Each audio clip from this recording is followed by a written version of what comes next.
યુકેમાં settlement હવે સપનું નહીં પરંતુ લાંબી સફર અને અઘરું બની ગયું છે. જી હા, ILR દ્વારા નવા નિયમો આવ્યા છે, જેમાં કેટલીક કેટેગરીમાં તો 20 વર્ષ જેટલું વેઇટિંગ પીરિયડ છે. જી હા, કયા નવા નિયમો છે, કયા લોકોને અસર થશે.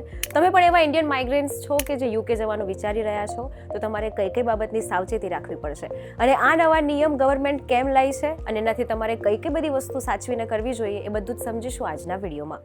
Hello, ladies and gentlemen. This is your captain speaking.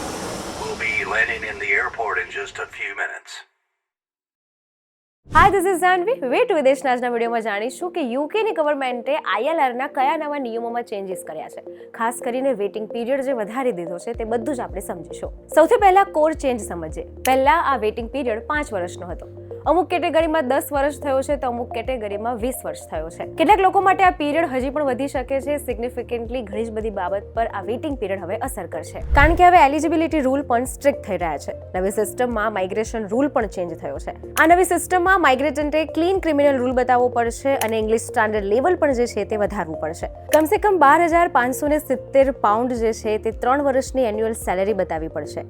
એટલે ખાલી ટાઈમ લિમિટ નથી વધ્યો, પરંતુ આ સાથે તમારી ક્વોલિફિકેશનને પણ વધારવી પડશે. હવે કેટેગરી અને ક્રાઇટેરિયા વાઇઝ આ બ્રેકડાઉન સમજીએ. નવા માઇગ્રેટરનો વેઇટ પીરિયડ કેટલો રહેશે તે તેમની પ્રોફાઇલ નક્કી કરશે, અને એટલા માટે જ ક્વોલિફિકેશન ક્રાઇટેરિયા જે છે તે વધારે સ્ટ્રોંગ બનાવવાની જરૂર છે. હાઈ સ્કિલ્ડ વર્કર જેમ કે NHS, ડોક્ટર, નર્સ અથવા જેમની સેલેરી 1,25,140 પાઉન્ડ કરતાં વધારે છે, તે લોકોનો વેઇટિંગ પીરિયડ 3 થી 5 વર્ષનો છે. ફેમિલી વિઝા હોલ્ડર્સ જે વોલન્ટિયરિંગ કે એક્ટિવિટી દ્વારા ઇન્ટિગ્રેશન બતાવે છે, એમની માટે 5 થી 7 વર્ષનો રૂટ થઈ શકે છે. જે ઇલીગલ એન્ટ્રી અથવા વિઝા ઓવર સ્ટેમાં આવે છે, એમના માટે ટાઈમલાઈન 30 વર્ષ સુધી વધી શકે છે. આ સૌથી વધારે ચેલેન્જેબલ જે ડિપેન્ડન્સ ફેમિલી વિઝા હોલ્ડર છે તેમની માટે થશે. આ સાથે જેમની જોબમાં સ્ટેબિલિટી નથી, જેમની જોબ વારે ચેન્જ થાય છે, ફ્લક્ચ્યુએશન થાય છે, તે લોકો પર પણ આની ખાસ અસર થશે. અને એટલા માટે જ તમારે તમારા ક્વોલિફિકેશનને મીટ કરવું, સ્કિલને પ્રોપર બેન્ચમાર્ક સેટ કરવું એટલે જ જરૂરી બની ગયું છે. હવે સવાલ એ થાય કે આટલા બધા ચેન્જીસ, આટલો બધો વેઇટિંગ પીરિયડ, આ બધું ત્યાંની ગવર્મેન્ટ કેમ કરી રહી છે? હોમ ઓફિસનું એવું કહેવું છે કે સેટલમેન્ટ નંબર હવે વધી ગયા છે. જૂન 2025માં લગભગ 1,63,000 લોકોને સેટલમેન્ટ મળ્યું, અને આવનારા વર્ષોમાં પણ આ સેટલમેન્ટની સંખ્યા, ધ નંબર ઓફ સેટલમેન્ટ જે છે તે વધી શકે છે.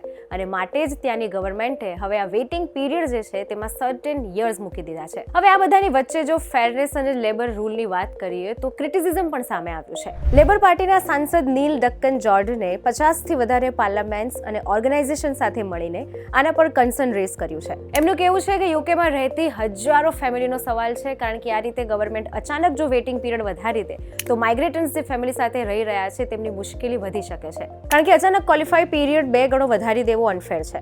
ખાસ કરીને કેર વર્કર જેવા રૂટ્સ માટે 15 વર્ષનો વેઇટ પીરિયડ એક ખૂબ જ લાંબુ સેટલમેન્ટ રૂલ છે, જે માઇગ્રેટન્ટ્સ અને એમ્પ્લોયર્સને બાંધી રાખશે. એટલે જ એમણે ક્વેશ્ચન રેઝ કર્યો છે, અને બીજી પબ્લિક છે તેમનું કહેવું આ જ છે કે અચાનક આ રૂલ ચેન્જ થયા છે તે રૂલ પહેલા ગવર્મેન્ટે પબ્લિકનું ઇકોનોમિક સેક્ટર વિચારવું જોઈએ, કારણ કે આનાથી પબ્લિક ડેલી લાઈફ પર શું ઇફેક્ટ થશે એનું પ્રોપર અસેસમેન્ટ ગવર્મેન્ટે કરવું જોઈએ, કારણ કે ખાલી ઇમિગ્રેશન પોલિસી નહીં પણ ઓવરઓલ સિસ્ટમને પણ આ વસ્તુ ઇફેક્ટ કરે છે. એટલે જો તમે પણ યુકે જવાનો પ્લાન હવે કરી રહ્યા છો તો આ નવા રૂલને પહેલા સમજી લેજો, અને એ રૂલને સમજીને જ તમારું ફ્યુચર પ્લાન કરજો, કારણ કે લોંગ સેટલમેન્ટ જે છે તેનો ક્વેશ્ચન રેઝ તો થયા જ છે, પરંતુ આ સાથે હવે આગળ શું નવા બદલાવ આવે છે તે પણ જોવું રહ્યું. તમને શું લાગે છે કમેન્ટ સેક્શનમાં ચોક્કસ જણાવજો, અને આવા જ ઇન્ફોર્મેટિવ વિડીયોઝ માટે જોડાયેલા રહેજો VTV ડિજિટલ સાથે.